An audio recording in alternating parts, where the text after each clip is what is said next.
Oi, gente, tudo bem? Eu sou a Maria Vitória e hoje eu tô aqui para falar com vocês sobre o que é ser um dev front ou back-end. E para isso, eu chamei o time de inovação da Win para nos ajudar a entender o que esses dois profissionais fazem e quais são as diferenças entre eles. E aí, galera, vocês estão prontos? Sim, salve. E aí, então se apresenta para o pessoal, conta um pouquinho mais sobre vocês. Eu sou o Rafael, sou coordenador da equipe de desenvolvimento de inovação da Win. Já tenho 15 anos de carreira, desenvolvendo desde front e back-end. E eu tenho a equipe comigo aí para falar um pouco sobre o que é esses dois cenários, tá? E aí, pessoal, meu nome é Michel, eu estou desde 2017 trabalhando na área de programação. Desde o início, trabalhando aí principalmente com back-end, também já tive uma experiência com front-end, mas hoje eu estou aqui para falar com vocês sobre a experiência de ser um back-end. Opa, galera, eu sou o Eduardo, desenvolvedor júnior, junto com todo esse pessoal aí no time de inovação. E hoje eu vou estar trazendo algumas informações a respeito da vida de alguém que trabalha em front-end. Meu nome é Wesley, eu tenho um ano trabalhando como desenvolvedor e esse ano foi sempre focado para o front-end. Boa, meninos. Bom, e hoje a gente vai falar um pouquinho sobre o que que vocês fazem, e eu já quero começar com uma das perguntas mais clichês, principalmente uma das dúvidas que o pessoal que está começando, os desenvolvedores mais têm, porque a gente sempre acha que a gente tem que escolher um desses caminhos, e na verdade tem, mas principalmente tem que entender um pouco do outro também.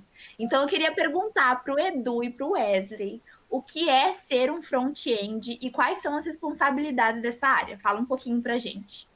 Tá, o front-end ele vai ser responsável por toda a parte visual, ou seja, tudo aquilo que é exibido para o cliente.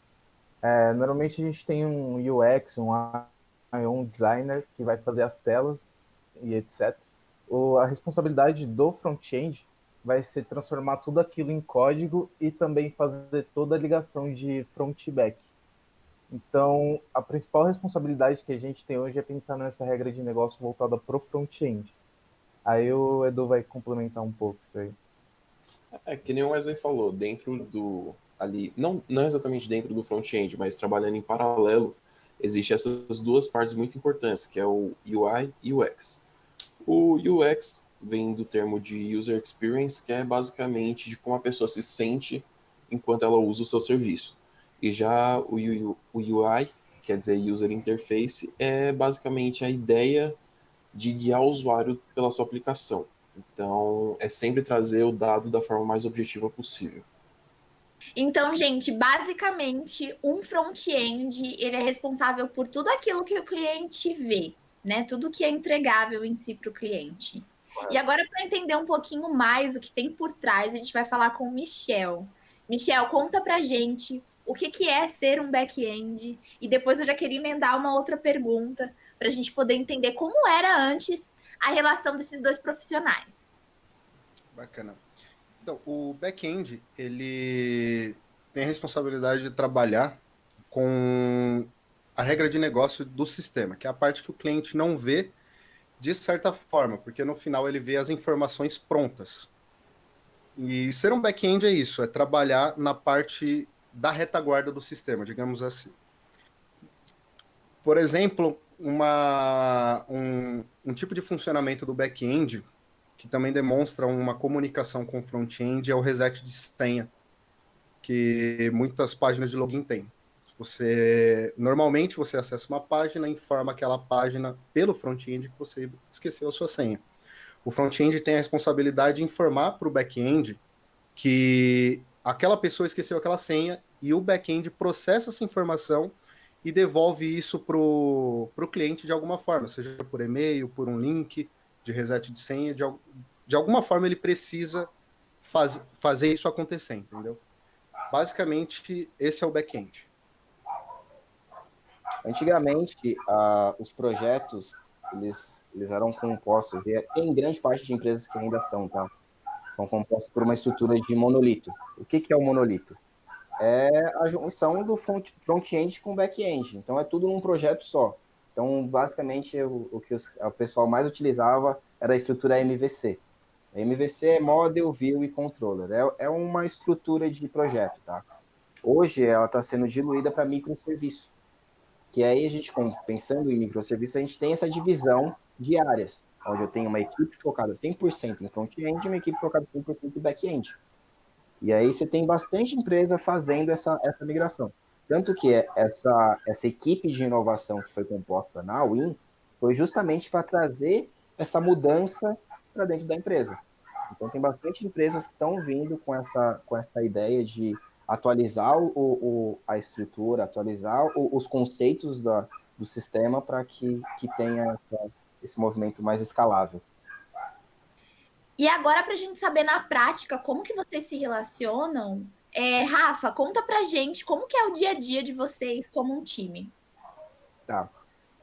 A gente trabalha seguindo a metodologia Scrum, então a gente tem sprints. Sprints nada mais é do que a gente tem uma data de início e de fim. E a gente tem determinadas tarefas para executar dentro desse período, tá? E aonde grande parte das tarefas elas têm um link. Então elas têm conexão. Então tem a tela que o Wesley está fazendo de login, ela depende de uma API que o Michel está fazendo, por exemplo. Então, a gente pode, seguindo esse exemplo, eles podem falar um pouco sobre como que é chegar essa tela de login, como que é chegar essa API de login, e aí eles falam um pouquinho mais sobre como que chega essa tarefa para eles e como eles executam ela durante o dia a dia. Vamos começar pelo front, então. Normalmente chega uma tela para a gente, uma imagem, a gente transforma toda aquela imagem em código, faz todo o processamento de dados e já deixa pronto para o envio para o back-end. Do lado do back-end, eu recebo as informações do front-end, que normalmente vem ali usuário e senha.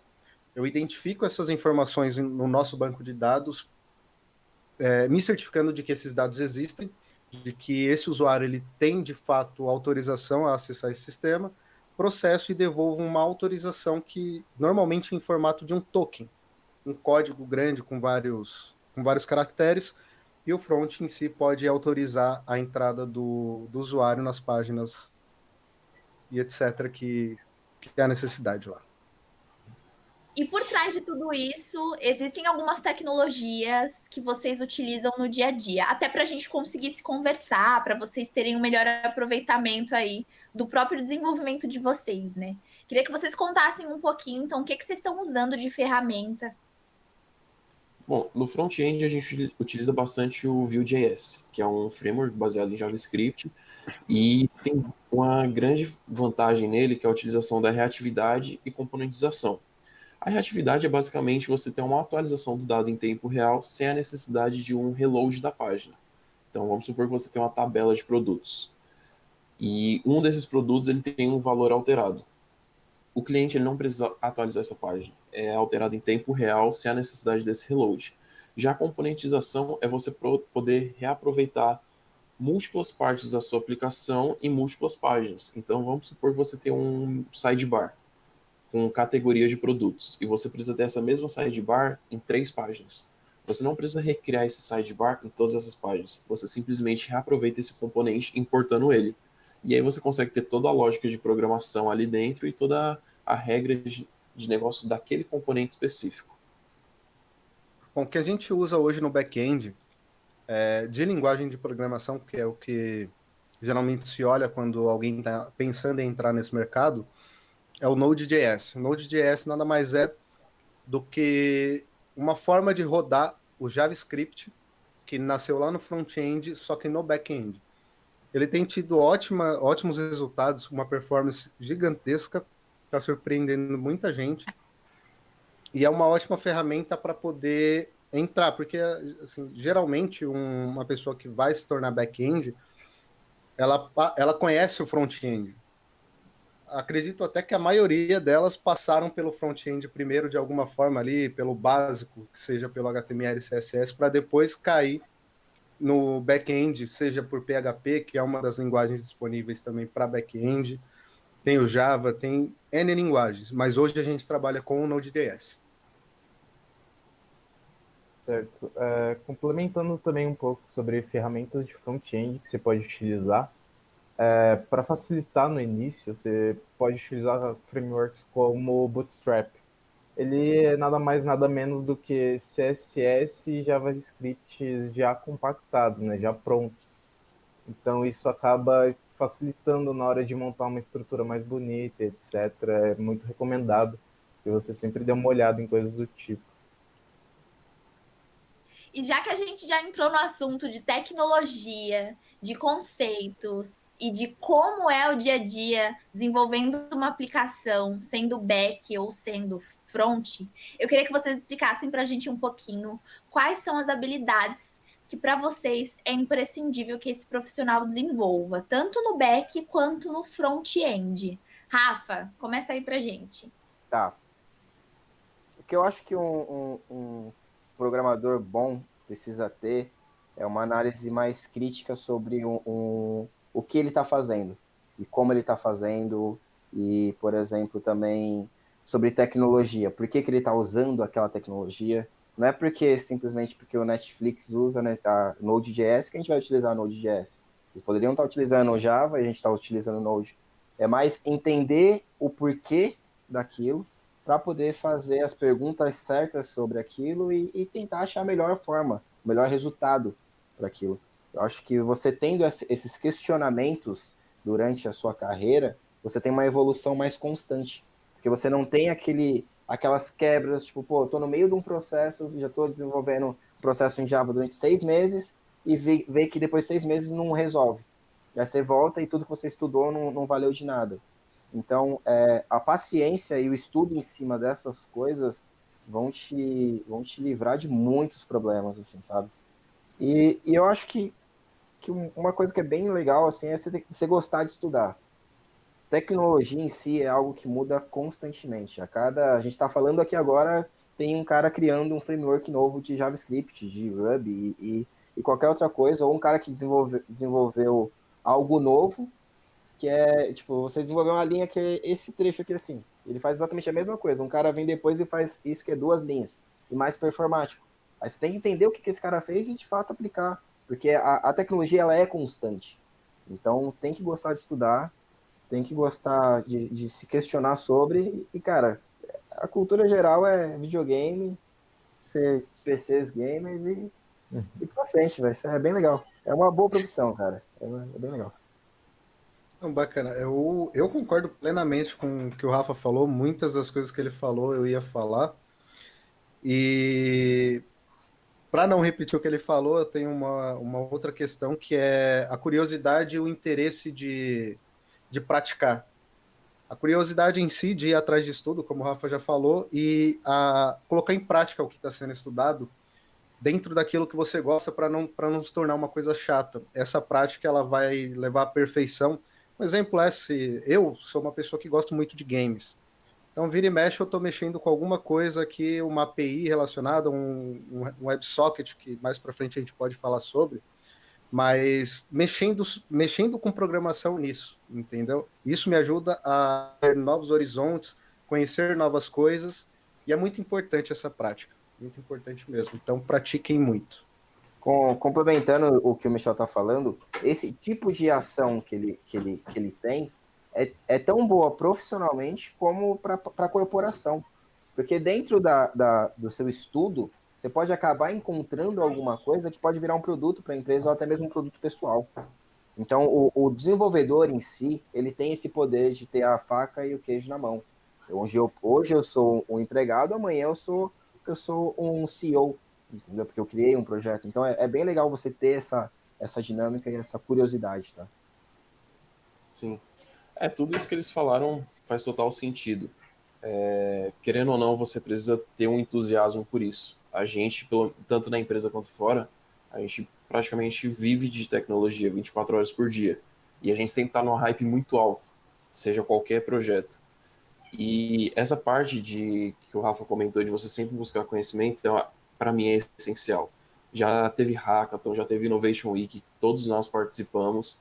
E é interessante você participar disso porque você abre os seus olhos para novos horizontes. Então, às vezes, um cara tem uma ideia muito mais simples do que a sua, que você pode reaproveitar aquilo. E é muito importante você estar sempre imerso nesse mundo e sempre se questionar. questionar é uma parte muito importante dentro da programação. Não é porque te passaram alguma coisa que exatamente tem que ser feito daquela forma de cabeça fechada. Não. Questiona. Realmente, essa é a única forma de fazer? É a única linguagem que eu posso usar? Existe outras formas de fazer isso? Então, acho que questionar e você ter essa imersão no mundo da tecnologia são muito importantes. Complementando tudo isso, eu acho que o mais importante, pelo menos na nossa equipe, é o trabalho em equipe. Você não pode ter o ego inflado de achar que o que você fez está totalmente certo. Você tem que deixar com que as pessoas questionem aquilo que você fez e entender o lado dela, porque tudo pode ser melhorado. Literalmente tudo. Então, eu acho que isso hoje é o que torna a gente a equipe de inovação, né? Gente, eu queria muito agradecer esse papo. Tenho certeza que vocês ajudaram muitas pessoas que estão nos assistindo. E eu queria dizer que tem mais conteúdo como esse no nosso blog. Inclusive, se você está assistindo esse vídeo, aproveita para conferir os outros vídeos da nossa série. Queria agradecer a participação de vocês e falar que a gente vai se ver em breve, hein? Fechou? Isso aí. Show. Tem um desafio aí pra gente fazer. Vai ter desafios. E só quem está nos acompanhando vai receber esse conteúdo. Então fica de olho aí nos canais e nas redes sociais da Local Web. Valeu, pessoal. Vale a pena. É nóis. Tchau, tchau. Falou!